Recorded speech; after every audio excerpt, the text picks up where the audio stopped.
want to see a man and I ain't got time. Shake your head.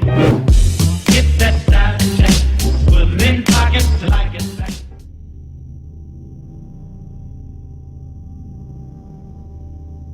Growing up and playing video games and watching war movies, I didn't think twice about joining the Marines so I could be in the infantry.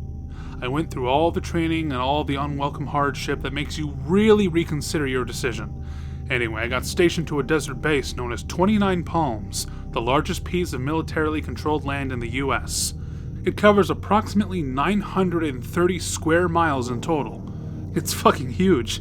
It's in Southern California and a few hours from Mexico. When you're out that far, well, you start to see some shit. Anyway, fast forward to my first field op and me losing my shit. To put things in perspective as to how far away we are from civilization, the closest man-made object is a 3-hour drive away. This day was particularly hot because it broke 130 as if the sun said, "I told you I could!" So we spent all day hiding under camouflage netting, getting classes about various military tactics. Once the sun set, we set off into the night to get some hard, realistic training done. At night, we practiced using our night vision optic to do simple shit like reloading and reading maps. It produces an image off of an ambient infrared light so you can actually see a lot more shit than the naked eye. The sky is absolutely cluttered with stars. I can see a shooting star every few seconds. The Milky Way, it's pretty darn cool. Finally, after roaming around aimlessly for what felt like forever, we head back and were granted a few hours of sleep.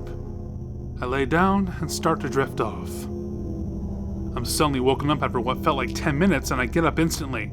"Get up, bitch, you're on watch." God damn it. I get dressed and I stand my post dutifully like I'm told to at the checkpoint.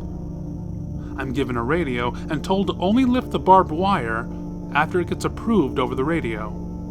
It's maybe like 2 a.m. and everyone else in my company is dead asleep except for myself and an officer in the comm truck. All I can hear are the coyotes. I decide to start looking up at the stars with my night vision. I hear a coyote yelp off in the distance and think nothing of it. A few minutes later, another Marine comes over a small hill in front of me. Nothing crazy, probably taking a dump. He walks towards me, but his eyes don't really reflect light. Rationally, one of us is probably dehydrated, so I think nothing of it. He approaches me after a few seconds of staring at me.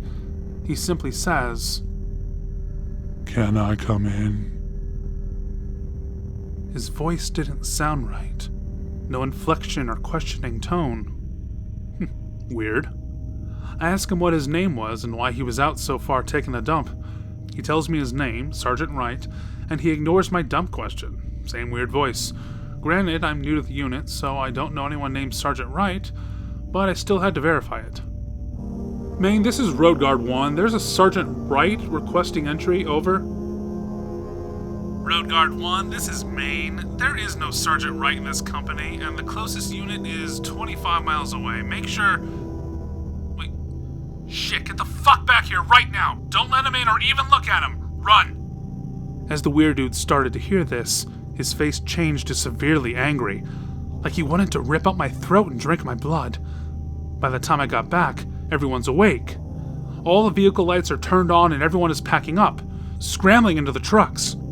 We leave a lot of shit behind, like the tents, water, and food, and drive the entire 3 hours back. I never got an explanation from anyone but my squad leader, who was a simple backwoods kind of guy, who bluntly said that whatever I saw wasn't asking to get through the gate. Never really understood what he meant by that until I discovered this sub. More to come. I'm trying to do these in chronological order as fast as I can. As you can guess, they get crazier as they go.